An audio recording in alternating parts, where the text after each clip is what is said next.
All right, now as you guys have rightly pointed out, the brake wheels do not match the color scheme. So what are we going to do about that? Well, what I did on this guy was I painted him orange. And the reason is, according to all my research, generally the brake wheel is the same color as the car, naturally. But how are we going to detail that in to the rest of the car? Like here are these guys, and there I painted it the same color blue, but it doesn't look quite right yet. So first thing we're going to do is we're going to take the Pennsylvania boxcars, which are all... Okay, now this isn't true boxcar red. I think this is Tuscan red. I don't have that color. So what I'm going to do is I'm going to take one of my favorite paints is Stirland Mud. All right, now this is a technical paint. It means it's got a texture to it. But we don't have to use the texture if we don't really want to. So what we're going to do is we're going to take it. As always, I got 3 cups. We got 91% distilled water and some distilled water with baby shampoo. All right, so we're going to take this Stirland Mud here. I get a little bit of the baby shampoo on here, and I'm going to go in here, a little brush. I'm going to go ahead and I'm going to paint this. And see that? These are Limas. So you see that silver dot? That's how the roof is held on there. I'm going to go ahead and I'm going to dab in that roof block. Okay.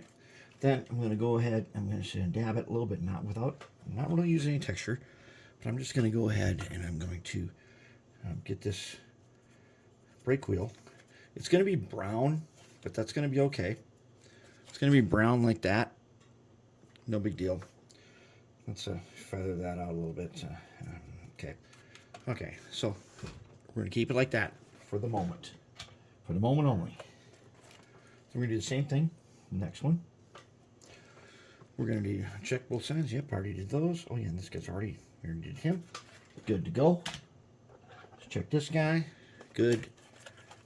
Good. Check this guy. He's good. He's good. And check this guy. Good. And good. Alright.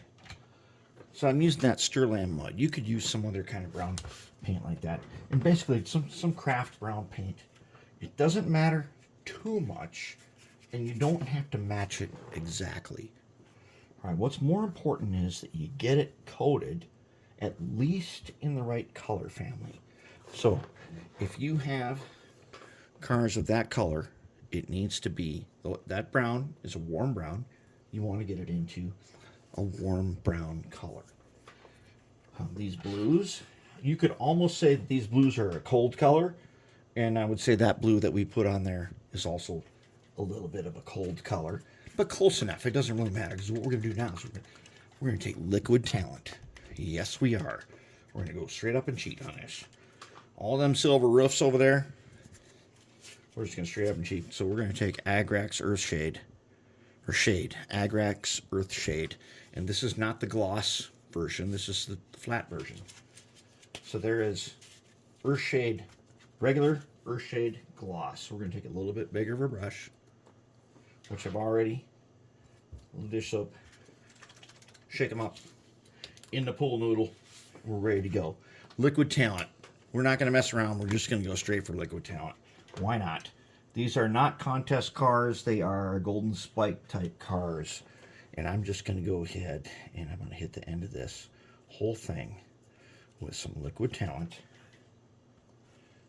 all the way everywhere. I'm going to kind of mop it on there. Make sure it's not pooling. It's going to dry with a matte finish. And as long as I don't have it pooled too much, we're going to leave it just like that. Okay, then we'll go ahead and do the other end. As long as we got them, we'll do the other end. All right. And it's not quite like panel liner in that this one you paint everywhere, whereas panel line you touch parts. And we're just going to look for the pooling and dab it out. Okay, that was good. Take another one. Okay. Get it on here. This brake wheel in, so there's all kinds of details. And we're going to just get this in everywhere we can and not let it pool. Earthshade will also cover up all kinds of little tiny forgotten mistakes. And there we go. Other end, same thing. It will do a little bit of what panel liner does, and it will also color in forgotten places that you forgot or that you didn't get to or you didn't notice. Whatever they were, they will get taken care of. And it also will work by gravity, so if we're getting too much pooling, we can pick it up like that, and we'll just transfer that to the other side. Good enough. Okay, and there we have it. That's another one. Now this guy's already been dry brushed on the end, so all we want to do is really get that brake wheel, little Earthshade. Yep. That's really all we need. This guy's already been done, so he's good. Now we'll take this guy who's also been just a little bit touched up on that side. Here's the orange one. Let's go ahead and hit him with a little Earthshade. A little bit here and there. Not everywhere, but we'll just spread it out as much as we can, and then we will look for some pooling. And wherever it pools, we'll take it up, and we will just transfer it to the other side. We'll just basically we're wiping our brush off on the other side. We're taking this up, and we're going to put it over here where it won't matter. All right. Now let's take these guys. That's how to work great on here. So we're just going to take the Earthshade and all over. We'll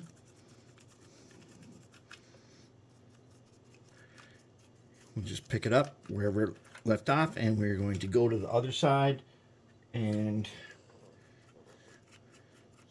we'll just wipe it on, pick up any pools, and that'll be that. Okay. We're going to do the roofs in a second here. We're going to do all these guys. Here's one, totally untouched. Okay, Earthshade. Got plenty of pooling. Let's get it on the brake wheel and everything. We got enough pooling that tells us we got enough of the paint on there.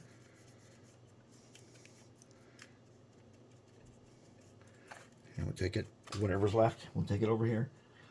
And there's a spot over here, right there, where if we Earthshade it, it'll camouflage it. Now this ain't gonna eliminate it, but it is gonna camouflage it. I want to get it in at least a little bit everywhere. All right, that's good. Take this guy. I'm gonna do all these guys. Here we are. I'm gonna do them all. We're always gonna start on this end with the ladders because that's where we're gonna get pooling. And that pooling is just excess that we need to move around. Means we don't need to get more paint out. We need to just move it. And the brake wheels, this will blend them in a little bit. Now I know it's not exactly the same color, but it will blend it in enough for what we're doing. I mean, this is, like I said, it's not a contest piece. It is going into a special contest, but it's Golden Spike contest. And the idea in the Golden Spike contest is that you need to show that you are a beginner, where you've taken some cars of your own and you have done more than just take them out of the box or put them, or take a blue box kit and screw it together. No, the idea of a Golden Spike contest is to get people who are just starting out and who don't want to be in the, you're not going for a merit award or nothing. Man, you're just going into the contest. And you know what? It's excluded for people who already have those. We have set the rules so that if you have Master Builder cars, you're out.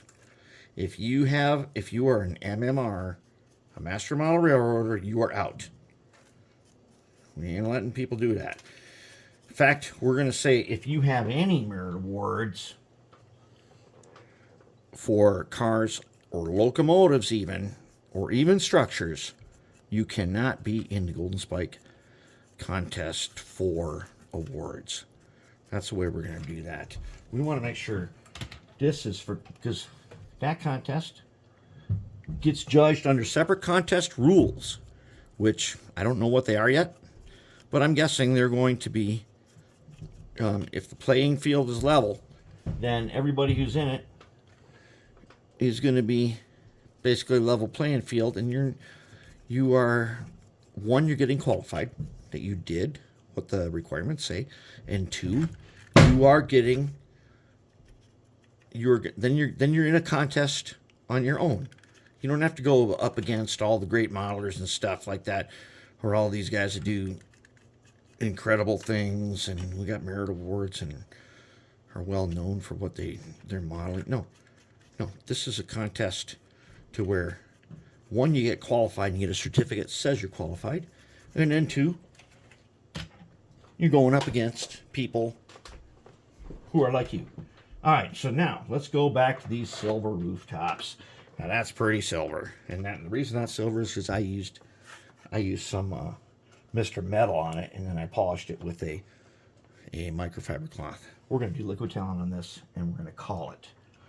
So I'm going to go like that, just right across, just like that, and I'm just going to mop it on it, because it doesn't really matter if it gets anywhere, other than I want this on here, and I will not have to coat this now. It's already a matte finish coat. It's like putting on a varnish or something. So I'm going to just leave it just like that. And that'll be good enough. And then we'll take the next one. We're going to take the Liquid Talent, which is Citadel Agrax Earthshade, regular, not Agrax Earthshade gloss. And we're just going to do all these guys. Just a little bit.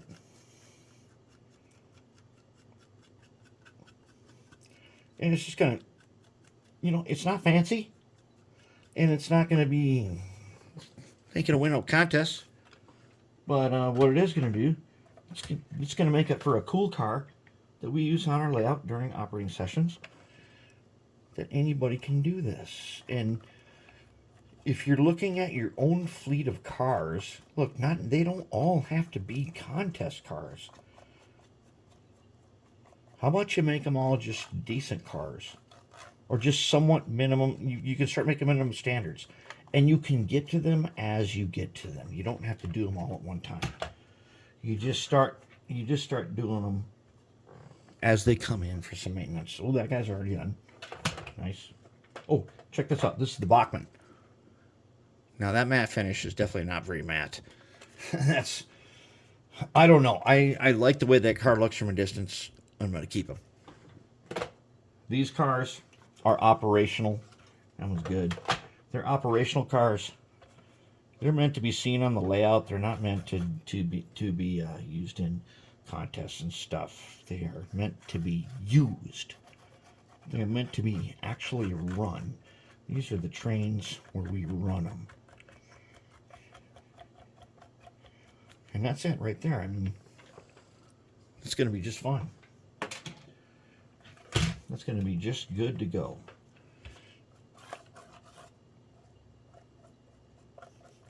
And that's what we want to do. We want the cars that we are operating on our layout to be cool. And they don't have to be great. We just want to be a little bit cool. Just a little bit. If they're just a little cool, then they're all cool. And that's more important than trying to make super fancy cars. And that's one reason why we don't use brand new cars for this.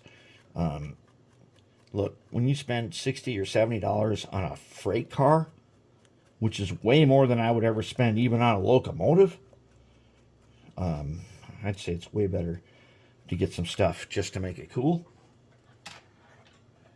You're going to have second thoughts about taking your paintbrush and doing what we're doing right now to a car that costs a bunch of money. I mean, hey, maybe it doesn't matter to you, but for me, I don't have $60 or $70 freight cars. I don't do it. It's not necessary. There are plenty of these cars that can do that too.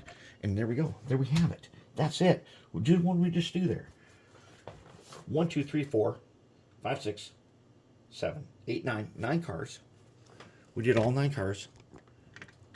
And they are all now cool enough to be good to go for operations. And then we're going to pull some of these for the contest.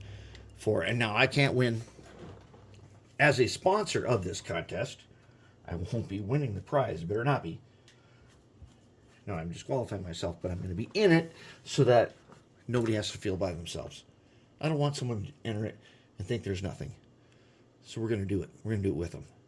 If they have to do it, I'm going to do it. And that's how it's going to go. Calling it. Looks good.